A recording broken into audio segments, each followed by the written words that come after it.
தூங்க போகிறதுக்கு முன்னாடி முஸ்லீமாக நம்ம அனைவரும் செய்ய வேண்டிய நைட் கேர் ரொட்டீன் என்னங்கிறத நம்ம பார்க்கலாமா? அஸ்ஸலாமு அலைக்கும் வரஹ்மத்துல்லாஹி வபரகாத்துஹு. தூங்க போகிறதுக்கு முன்னாடி நம்ம முஸ்லீமான ஒவ்வொரும் செய்ய வேண்டிய நைட் கேர் ரொட்டீன் நம்ம பார்க்கலாம் இன்ஷா அல்லாஹ். முதல்ல நம்ம ஒளி செஞ்சுக்கணும். ரெண்டாவது, நம்ம தூங்க போகிற படுக்கையை 3 முறை உதறிக்கணும். அடுத்து 2 கைகளை வானத்தின் பக்கம் உயர்த்தி குல் அஊது பி ரப்பில் ஃபலக், குல் அஊது பி ரப்பின் நாஸ், குல் ஹுவல்லாஹு அஹத் ஆகிய இந்த 3 சூறாக்களையும் ஓதிக்கொள்வது. அதுக்கப்புறம் நம்ம தூங்கும்போது ஓதும் துஆவை ஓதிட்டு உடல் முழுவதும் தடவிக்கொள்ளணும். அதுக்கப்புறமா சுபஹானல்லா 33 தடவை, அல்ஹம்துலில்லாஹ் 33 தடவை, அல்லாஹு அக்பர் 34 தடவை நம்ம ஓதணும்.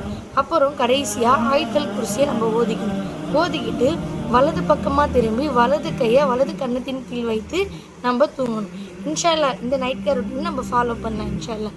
இந்த மாதிரி நிறைய நன்மையான வீடியோஸை தெரிஞ்சுக்க நம்மளோட சேனலை ஃபாலோ பண்ணிக்கோங்க. அஸ்ஸலாமு அலைக்கும் வரஹ்மத்துல்லாஹி வபரகாத்துஹு.